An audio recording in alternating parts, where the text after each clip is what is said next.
Have you ever looked at a superhero and thought, yeah, I could do that? Well, 2 years ago, I had that exact thought. It's not about fighting aliens or building a global defense system. No, my ambition was slightly more realistic. I decided to build Iron Man, not the real one, of course. My landlord has very strict rules about arc reactors in the building. I'm talking about this one, a life-sized, incredibly detailed, and intimidatingly complex model. And just like the real Tony Stark, this journey didn't start with a triumphant flight. It started in a cave.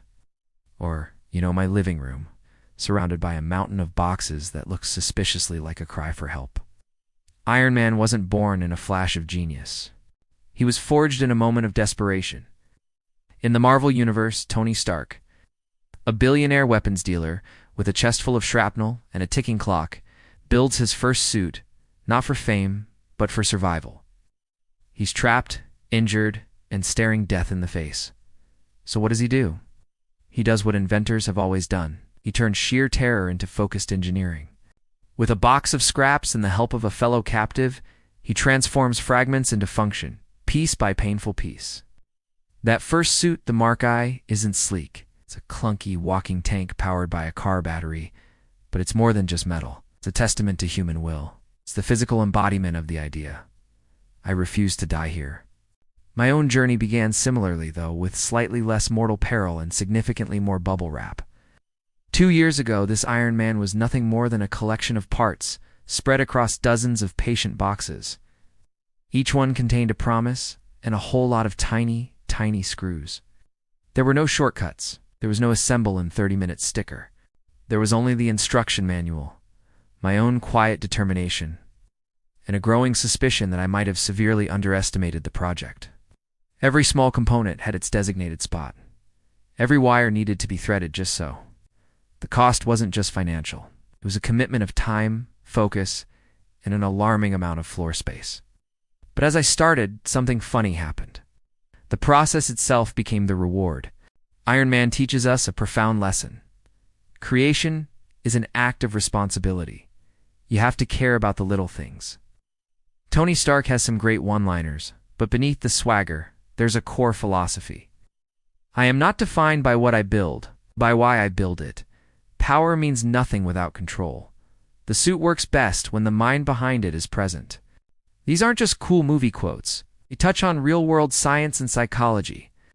This Iron Man suit, in a way, represents the theory of the extended mind. It's the idea that our tools aren't just separate objects. They can become integrated parts of our thinking process. A carpenter doesn't just use a hammer. The hammer becomes an extension of their arm, their intention. When we engage in a hands-on project like this, we're not just fiddling with parts. We're activating complex networks in our brains. We're firing up our focus, our patience, and our problem-solving abilities. Modern psychology has shown that hands-on hobbies are incredibly beneficial. They reduce stress, improve cognitive flexibility, and lead to a deeper sense of long-term satisfaction. Our brain releases a little hit of dopamine, the feel-good chemical, not just when we finish a project, but with every small step of progress.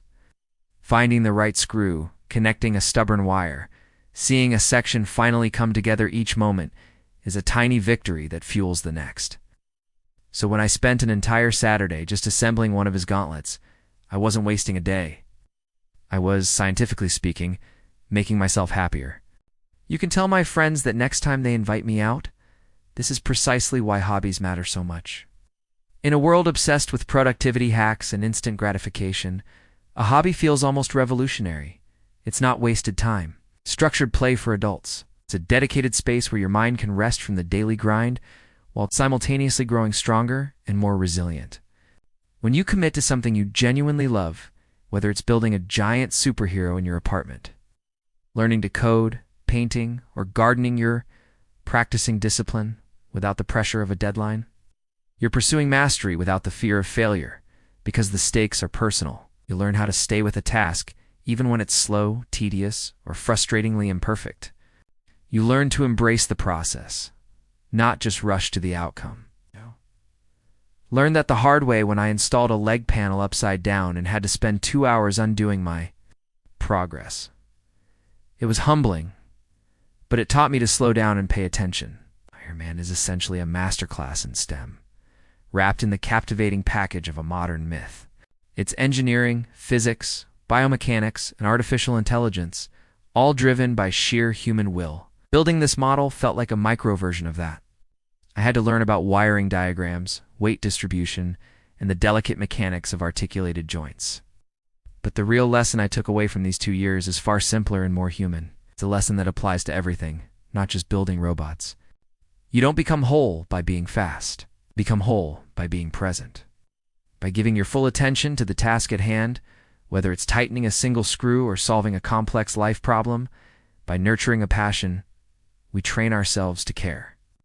We learn to care about the tiny details, about the integrity of the process, and about the quality of the outcome. And here's the thing. People who learn to care deeply about one thing often find that this capacity for care spills over into other areas of their lives. They tend to become better thinkers, more patient problem solvers, and more empathetic human beings. It's a workout for your soul. It builds your caring muscle.